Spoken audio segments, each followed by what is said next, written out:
Bienvenidos a Panamá. Bienvenido a Panamá. Viva Panamá.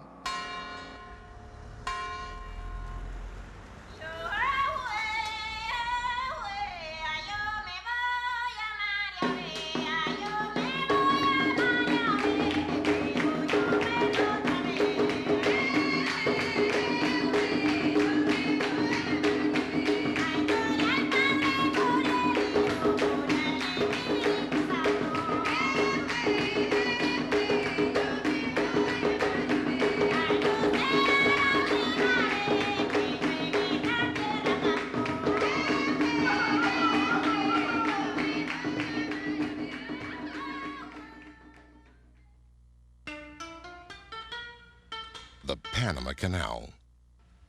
Joining two mighty oceans, this man-made waterway altered the course of world events.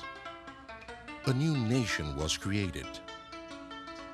Historic alliances formed, reputations made, and destroyed. With the first rush of water into the massive canal locks, the balance of global power shifted. An epic undertaking. People of virtually every nation were affected. Even today, the Panama Canal influences the destinies of millions of lives.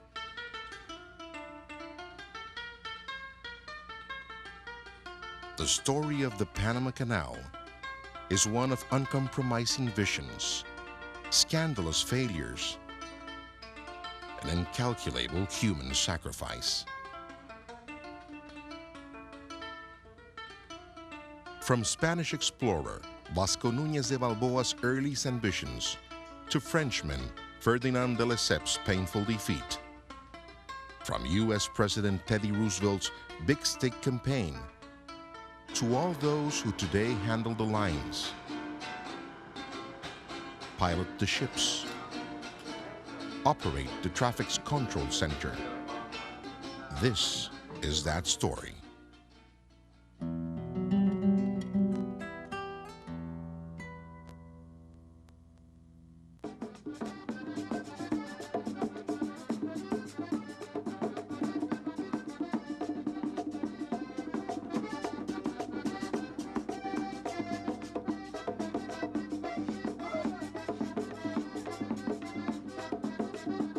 The Republic of Panama, a vibrant country of 2.5 million people, a land renowned for its passionate politics, international commerce, and colorful cultures.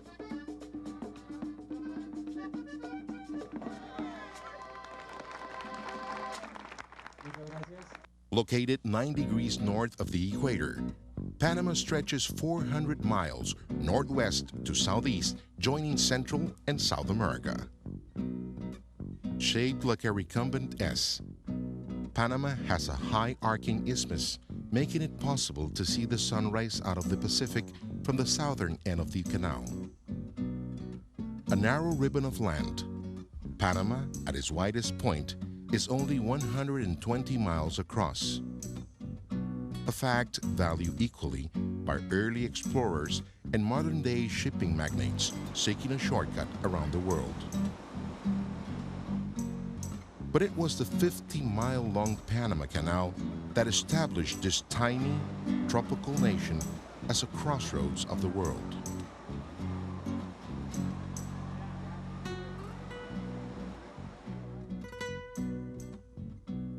The Panama Canal is a vital link in world trade routes, influencing international trade patterns, spurring growth in developed countries, and giving impetus to emerging economies, providing a short, relatively inexpensive passageway between the Atlantic and Pacific Oceans. Ships moving between the eastern United States and the Pacific Rim make up the bulk of the vessel traffic through the canal. The second busiest route is between Europe and the west coast of the United States and Canada. And increasingly, Central and South America are sending cargo ships through this man-made waterway. The canal drastically reduces the distance ships must travel between ports. A cargo freighter sailing from New York to San Francisco, for example, saves 7,872 miles by using the Panama Canal. To date, there have been more than 775,000 transits of the Panama Canal, carrying in excess of 5 billion long tons of cargo to ports around the globe. Canal operations are funded with tolls paid by transiting vessels. The amount is dependent on the ship's cargo carrying capacity. Today, the average toll paid by ocean-going commercial vessels is about $34,000. In 1928, Richard Halliburton paid just 36 cents to swim the Panama Canal.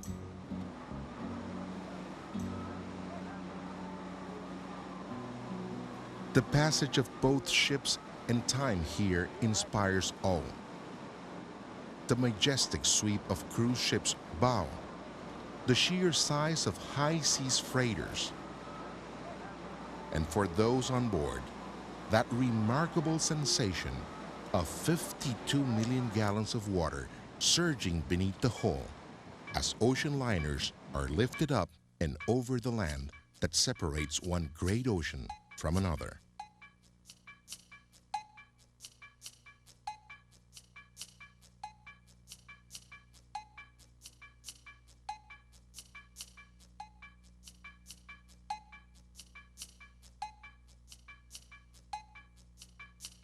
The Panama Canal is a year-round, round-the-clock operation.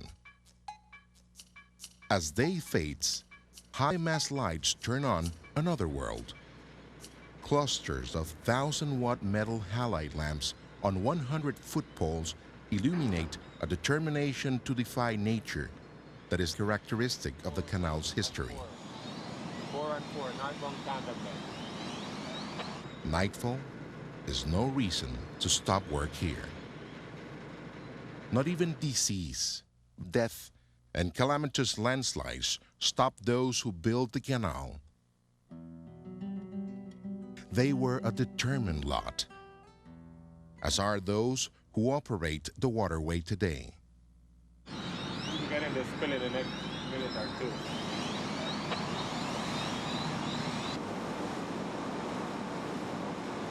Most ships spend barely 24 hours in Panama Canal waters and just 8 to 10 in actual canal transit. On average, a staggering 12,500 canal transits are completed each year. It's an impressive record and one reason why so many still follow this course. A course charted by ancient mariners and carved out by 20th century visionaries.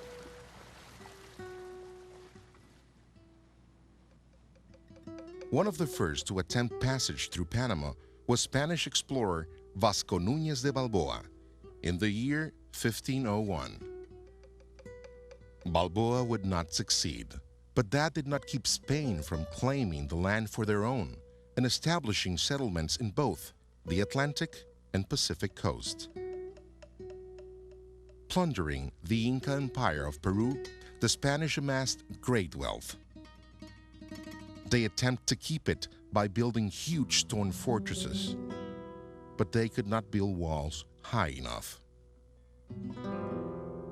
In 1671, the British pirate Henry Bloody Morgan sailed up the Chagres River to ravage the city, now known as Panama Viejo or Old Panama. Only the magnificent El Altar de Oro, or Golden Altar, was spared by Morgan. Worshippers still kneel at this altar, which today graces St. Joseph's Church, in the old section of modern Panama City. Made of pure gold leaf over carved mahogany, legend has it that a quick-thinking priest saved the altar by partly dismantling the Baroque masterpieces and submerging them in the sea. What he couldn't take apart, he whitewashed. Bloody Morgan went on his way, none the wiser. Eventually, the Spanish would abandon hopes of establishing a Panamanian crossing. They would not be the last to try and fail.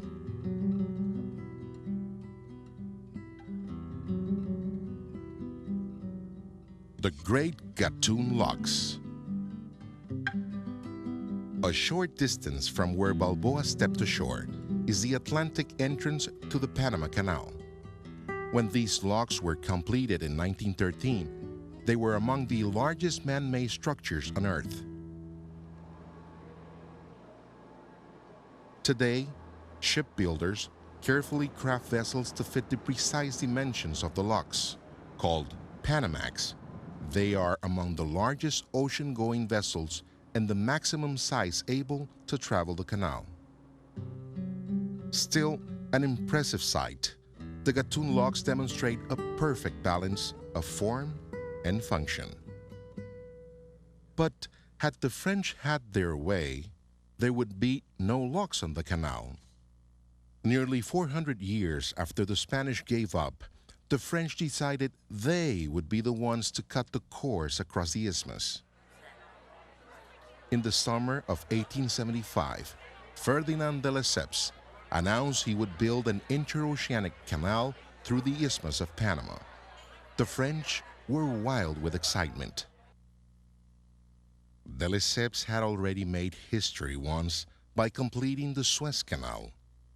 Ambitious, egotistical, and with enviable energy, the 74-year-old de Lesseps began making plans to build the Panama Canal before even visiting the country. He decided a sea-level canal similar to the Suez should be built parallel to the Panama Railroad. On paper, it looks simple enough. In practice, it would prove impossible in this tropical wilderness of dense rainforest, deep swamps, and unstable hillsides. Ignorant of the climate, the mud, the ticks, chiggers, poisonous snakes, and deadly disease, the French thought they would find high romance in building the Panama Canal. Thousands of Lesseps' countrymen signed on to dig. Among them was a young artist, Paul Gauguin. Gauguin was struck by the uncivilized beauty of the place, but he was surrounded by death. Men were dying faster than they could be buried of smallpox, typhoid, snake poisoning, malaria, and yellow fever. Even in the hospitals, men were dying at a horrifying rate. Although well-equipped and staffed, the hospitals did not have screened windows, and outside in the gardens, mosquitoes were breeding in crockery rings of water placed around the base of plants to protect them from leaf-cutter ants.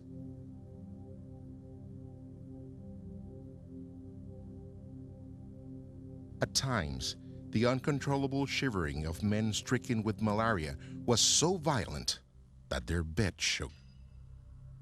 Those with yellow fever suffered even more. Seized first with fits of shivering, high fever, and insatiable thirst, they died spitting up mouthfuls of dark blood. Vomito negro. Less than half survived. Doctors did not know that mosquitoes carried malaria and yellow fever. Instead, they blamed the twin plagues on noxious night air.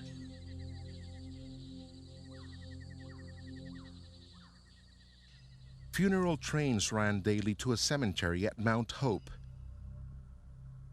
Ditch diggers became grave diggers.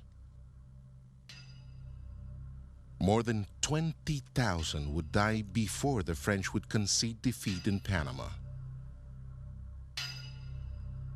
But it was not the mounting death toll that eventually forced the French to withdraw. It was the mounting debt.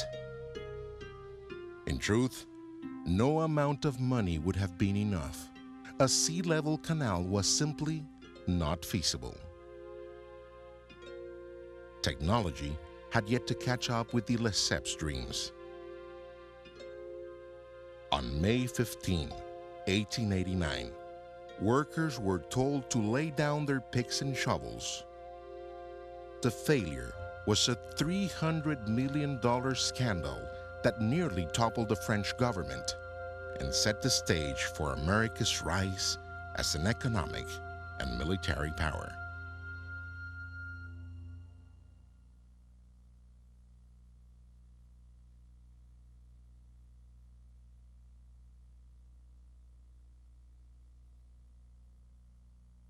Theodore Roosevelt was adamant.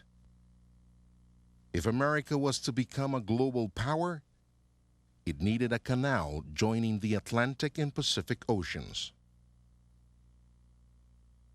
Roosevelt had assumed the presidency in 1901 after an assassin's bullet ended the life of William McKinley. Addressing Congress for the first time, he declared, "A canal must be built." Congress could not resist Roosevelt, an indomitable force. But the Colombian government, which controlled the Isthmus of Panama, was not so enthusiastic. Negotiations dragged on.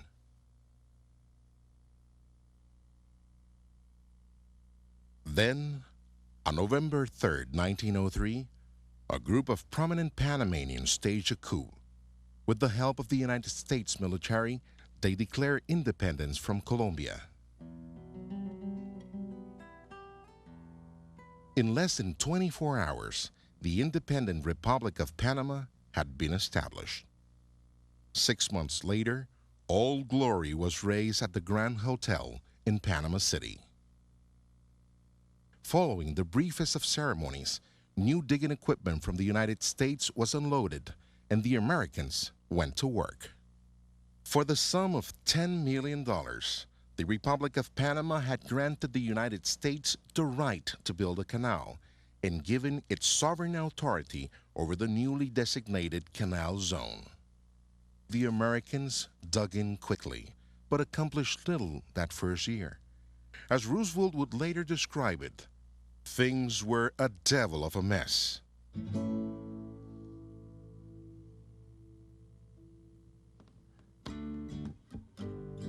At 52, Stevens was widely considered the best construction engineer the United States had to offer. A tall, broad-shouldered man with a rugged face and manner to match, Stevens had unreserved faith in his own abilities and those of ordinary men. But he was also a realist.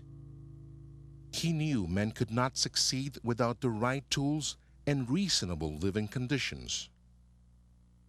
After surveying the chaotic construction sites, the better equipment and wretched housing provided to laborers, Stevens ordered a complete work stoppage. "The digging is the least thing of all," he declared. "First, Panama must be made a fit place to work."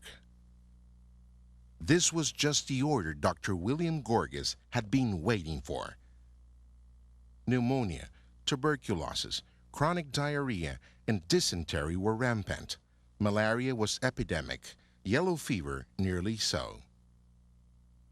It was essential to control all disease, but yellow fever had to be attacked first. To rid Panama of yellow fever, Gorgas said, was to rid it of fear. Contrary to established medical beliefs, Gorgas was certain mosquitoes carried the parasites that caused malaria and the yellow fever virus. And so, with Stevens' support, he began an all-out assault on the bloodthirsty insects.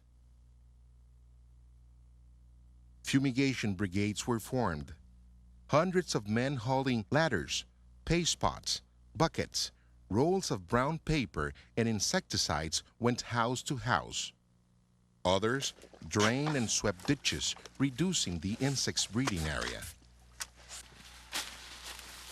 Still more men swung machetes, clearing the dense brush and swamp grass that harbored swarms of mosquitoes.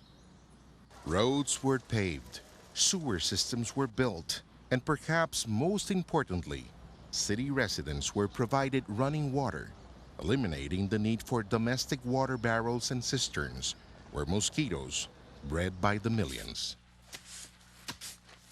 More than 4,000 men were assigned to the cleanup, and supplies requisitioned by the shipload. 4,000 buckets, 3,000 garbage cans, 1,000 brooms, 1,200 fumigation pots, 500 scrub brushes, 240 rat traps, 120 tons of erythrium powder, 300 tons of sulfur, 50,000 gallons of kerosene, 5,000 pounds of common soap. Gorgas was leading the most costly and concentrated cleanup campaign the world has seen. Meanwhile, Stevens had to overcome three major problems. The first was a rugged mountainous stretch of land nearly 312 feet above sea level. The second, torrential rainfall in rapidly rising rivers. The third, what to do with all the dirt that would be dug up. Stevens proposed building a series of locks and lakes. Ships entering from the Pacific would sail through two sets of double locks that would raise them 85 feet.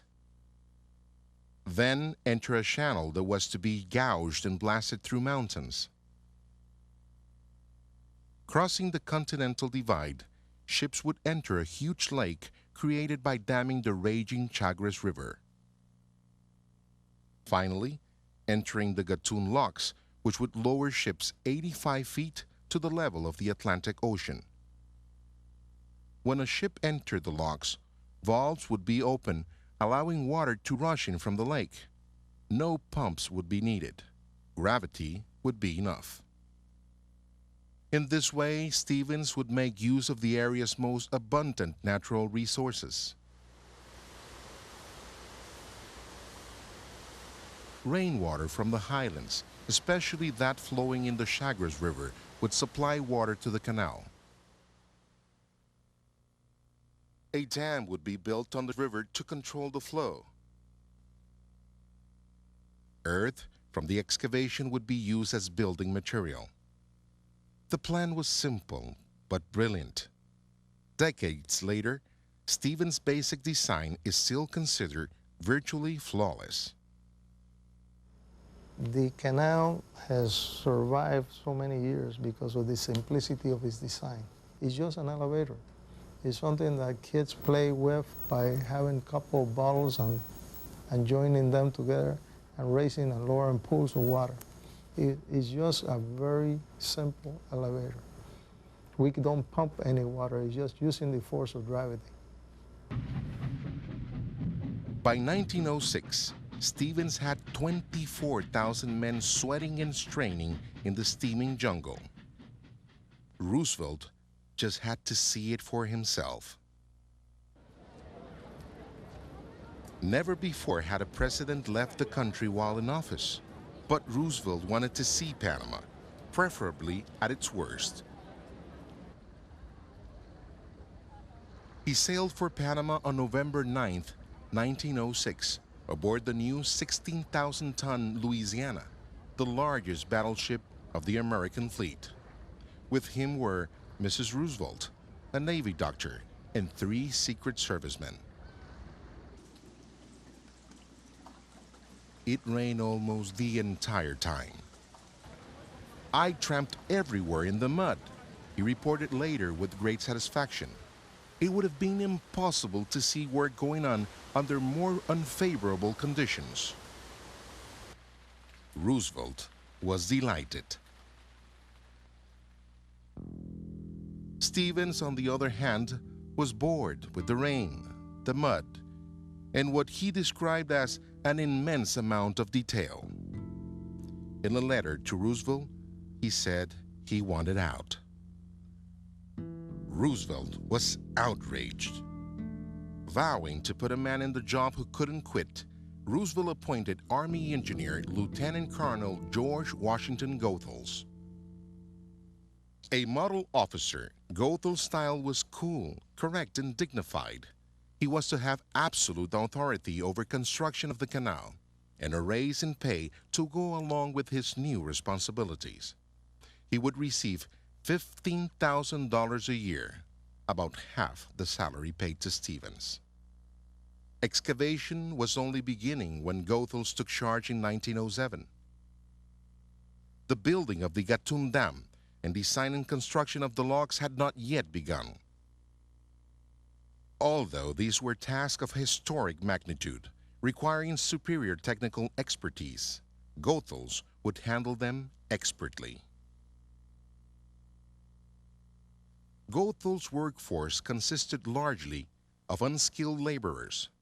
The vast majority were from neighboring Caribbean countries.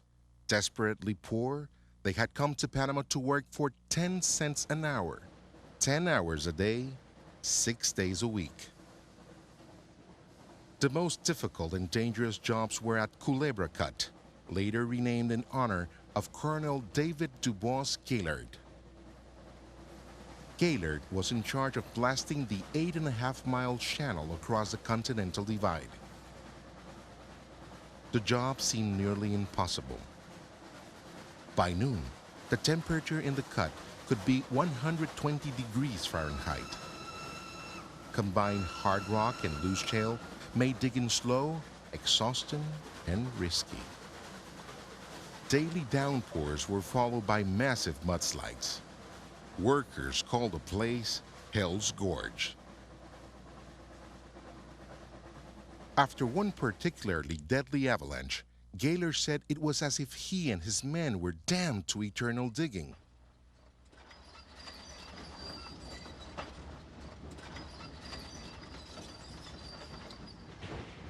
But progress was being made.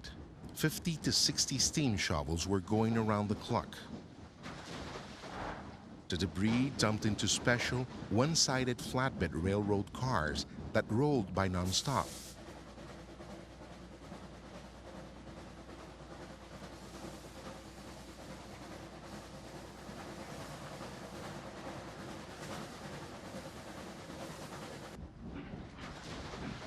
And were emptied by a special device that could clear an entire flat car with a single sweeping motion.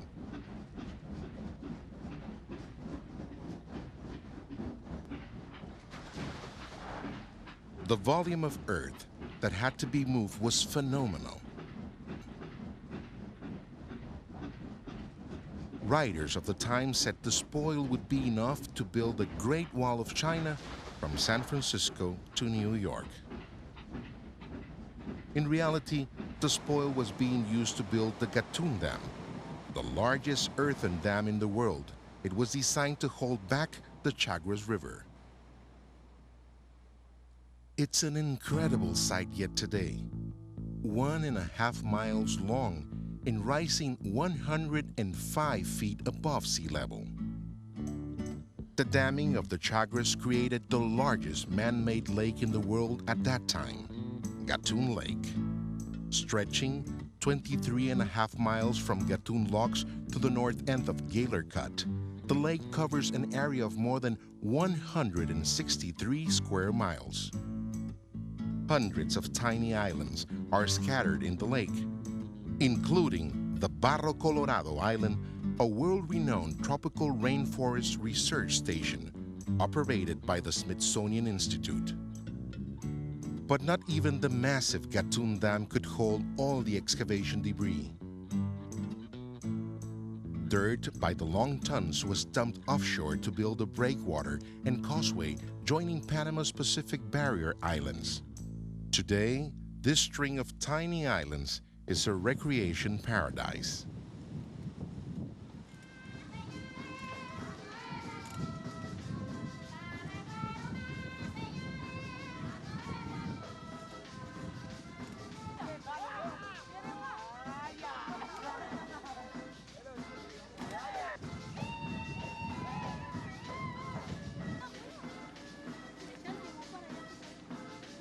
there was little time for recreation during construction of the Panama Canal.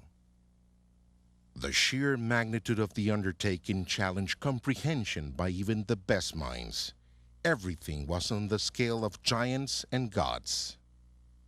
At the time they were built, the enormous canal locks were the largest concrete structures in the world. Each lock chamber is 1,000 feet long, 110 feet wide, and 82 feet tall. The rail system was designed to haul untold quantities of sand, gravel, and Portland cement to and from massive mixing plants. Dry materials were dumped from rail cars on one side of the track, as cars on the opposite side were being filled with the wet mix. It is estimated a staggering 12 million cubic yards of concrete were poured. The lock forms were constructed in 36-foot sections, then moved into position. At Gatun locks, towering cranes lifted the buckets of concrete weighing up to 1,000 pounds so the wet mix could be poured into the forms. Completing the locks were 700-ton steel gates. Constructed in the same manner as ships, the bottom half of each gate lift was fitted with a watertight compartment. Once water entered the locks, the huge gates virtually floated, requiring an engine no bigger than an outboard motor to open and close. Construction of the canal was one of the great spectacles of the age. Tourists came by the thousands to watch the work, spellbound by the thunderous force of change.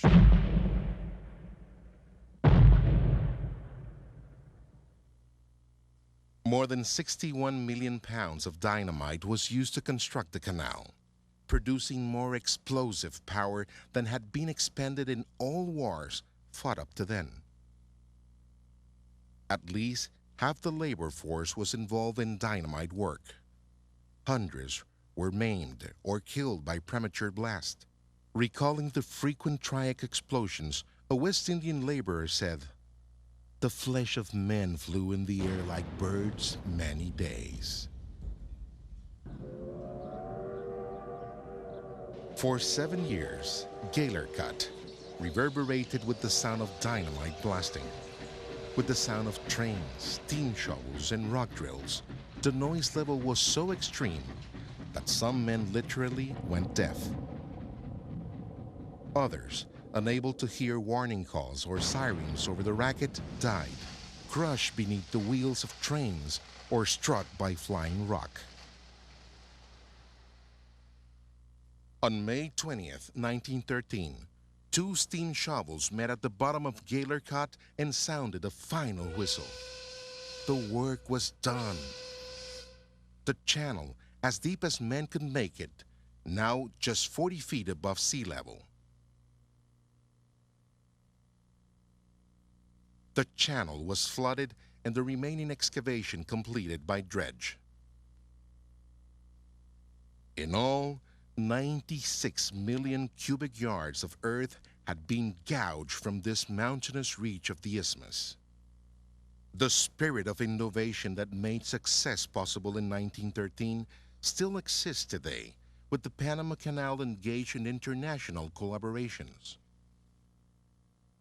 The canal is involved not only in the transiting of ships, but it's involved in water management, and being involved in water management, that opens up a number of fields, of engineering fields that have application here.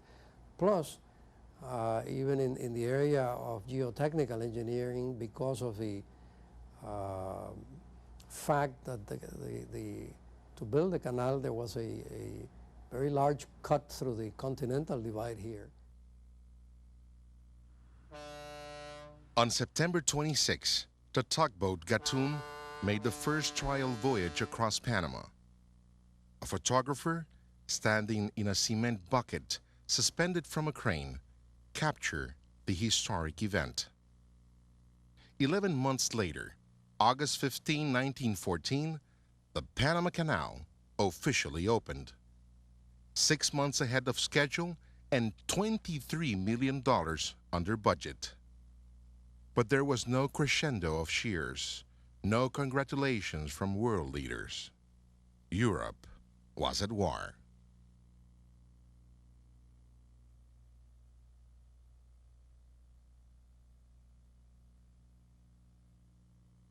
Open to all nations, the Panama Canal is required by treaty to remain neutral during times of peace and war. The United States does, however, have the right of limited intervention to defend the canal against attack. Because of the canal's strategic location, defense of the canal is paramount to the United States. That concern is evidenced by the numerous visits of U.S. presidents.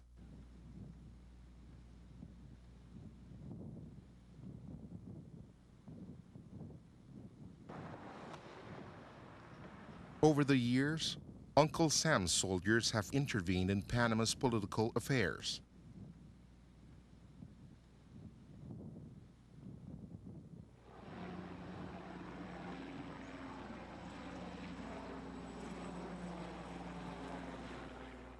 On December 20th, 1989, U.S. President George Bush ordered an all-out assault, dubbed Operation Just Cause, against Panama's self-proclaimed dictator, Manuel Noriega.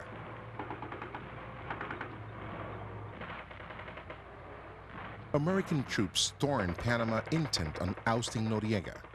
The Panamanian strongman sought asylum in the Vatican embassy. American troops surrounded the embassy, set up loudspeakers, and blasted the building with rock and roll music. Noriega finally surrendered himself to American forces. Although Panamanian civilians were no targets of Operation Just Cause, men, women, and children were killed. Panama and the United States are now forging a new relationship into the 21st century. U.S. President Jimmy Carter is credited with initiating that process. It was during his administration that new treaties were signed, giving control of the canal to Panama as of noon December 31st, 1999.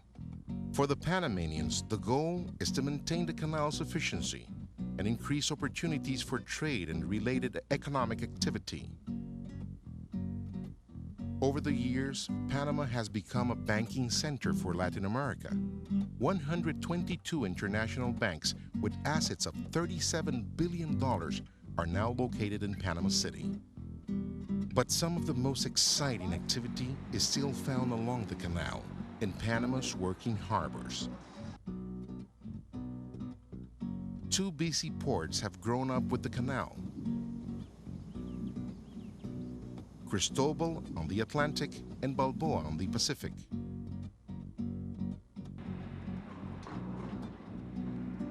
The ports are constantly in motion. Cargo, from coffee beans to luxury cars, passes through here daily, destined for all points on the globe. More than half the Panamanian population lives in Panama City, the capital of Panama. This city goes around the clock just like the canal. In unceasing pursuit of its future, modern Panama City nevertheless gives way gracefully to old Panama. In Casco Viejo, that section of the city built by Spaniards after Bloody Morgan's destructive raids, children play in cobblestone streets. And neighbors still visit from 17th century wrought iron balconies.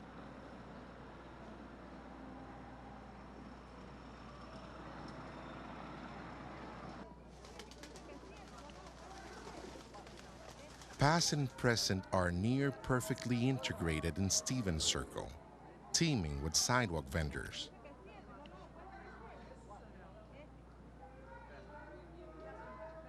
This is where the Kuna Indians of Panama's San Blas Island sell their intricate embroidery works, called molas, a native craft taught by mothers to daughters.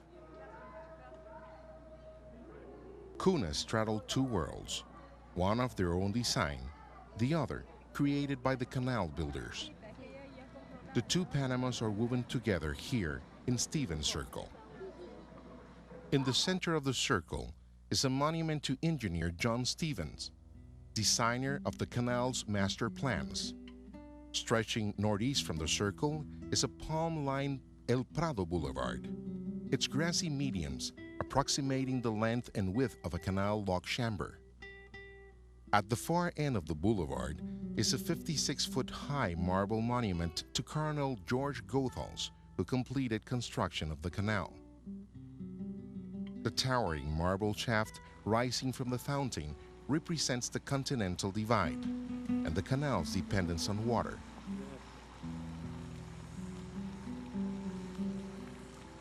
It is only a short distance to the stately Panama Canal Commission Administration building. The fountain's three pools represent the three sets of canal locks: Gatun, Miraflores, and Pedro Miguel. From the top of the broad steps is an impressive view of the Bridge of the Americas. Soaring 384 feet above the ocean, the Bridge of the Americas connects the east and west banks of the canal, reuniting the land divided during construction of the canal. A graceful structure, it beautifully frames the never-ending line of ships sailing to and from the canal. The remarkable voyage begins when a canal pilot boards a ship to guide it through the locks, lakes, and narrow Gaylor Cut. Reputed to be some of the world's best ship handlers, canal pilots assume complete responsibility for the safe navigation of transiting vessels. The Panama Canal is the only waterway in the world where the pilot boards and takes full control. Before commanding a ship, canal pilots must complete an intensive 8-year training program, including full bridge simulator training. Recreation is precise, from the ship's bridge to the stress of the job. Here, pilot trainees learn how to respond in crisis situations without danger of damage to property or loss of life. With a canal pilot at the helm, a ship moves into position. Canal boatmen in small crafts called pangas run heavy cables from the vessel to electric locomotives. Sometimes called mules, these locomotives are used to position and control ships in the lock chambers. Depending on vessel size, as many as 8 mules may be needed. Controllers at Marine Traffic Control Center are in constant contact with canal pilots. State-of-the-art computer equipment helps controllers direct the thousands of ships that yearly pass through the Panama Canal.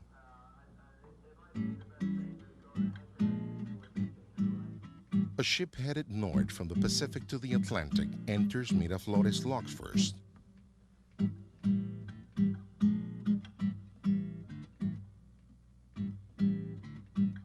The massive miter leaf gates closing behind it. Now, the lock's recess valves are opened, allowing water to rush into the chamber. Filling each chamber takes about 10 minutes. Once the water level in that chamber is the same as in the next, the gate between the two opens and the ship is moved forward.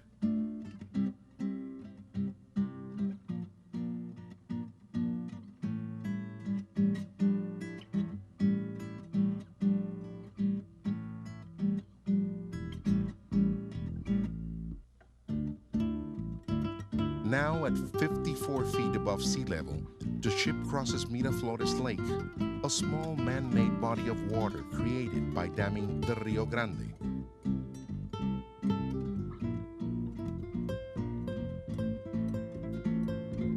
The ship approaches the Pedro Miguel locks.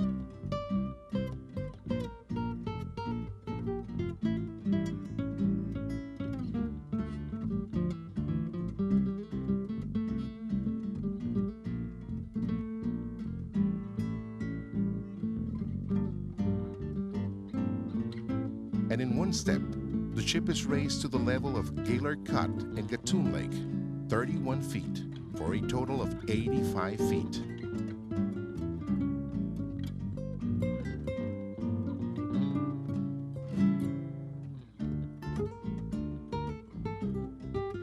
Here, the ship enters Gaylor Cut, where the canal cuts through the lowest saddle of the Continental Divide. In 1971, work was completed to widen the cut to 500 feet, but certain vessels, including Panamax ships, are restricted to one-way passage. Another multi-million-dollar widening program is currently underway.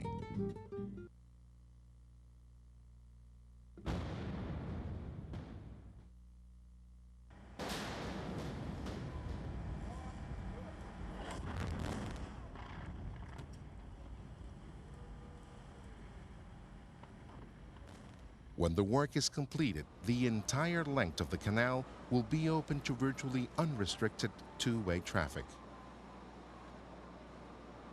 Progress has been made in landslide control, greatly reducing the threat of mud and rock avalanches.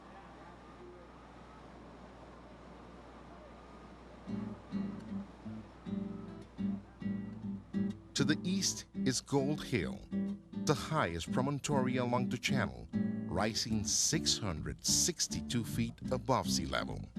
And on the west is Contractors Hill, where a monument honors the canal builders.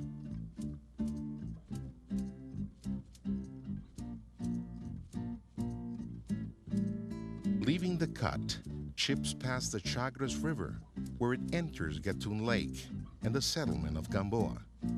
The canal's dredging division has its headquarters here. More dirt has been removed since 1914 than was removed during the entire construction of the canal. On almost any given day, a variety of canal floating equipment may be seen at work on various maintenance projects. This floating crane, in use since 1915, is used for heavy lifting jobs, such as removing the lock gates during routine overhauls. A labor force of a good-sized industrial city is required to keep the Panama Canal open. There are approximately 7,500 permanent full-time canal employees engaged in an extraordinarily diverse range of occupations. Nearby is the Summit Gardens, a lush 300-acre park created by the United States in 1923. With some 15,000 species of exotic plants, dozens of brilliantly colored birds, and rare animals, this sprawling garden is a favorite gathering place of Panamanians. At Gamboa, the ship enters Gatun Lake. Here, it is easy to see how Panama's incredible 100 inches per year of rain contributes to the canal's successful operation. The fresh water that fills this artificial lake flows from Panama's highlands, a dense tropical rainforest braided with streams and rivers, fed by heavy seasonal rains. Following the marked channel, ships travel across the lake at cruising speed. The route is roughly 23 miles from the end of Gaylor Cut to the Gatun Locks. Following the old Chagres riverbed, the route winds between islands that once were hilltops in the Chagres Valley. Far below the surface of the water are the ruins of villages that were flooded when the lake was filled.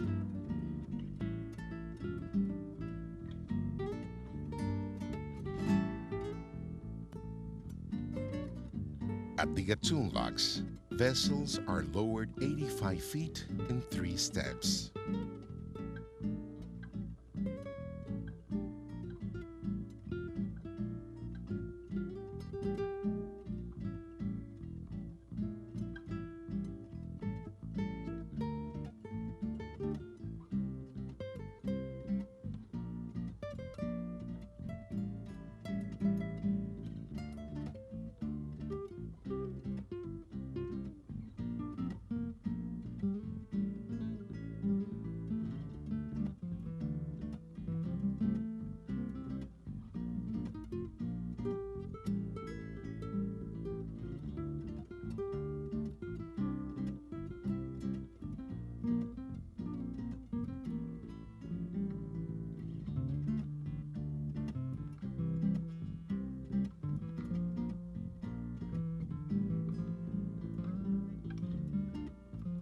back to the Atlantic Ocean, where the remarkable story and our journey through this man-made waterway began.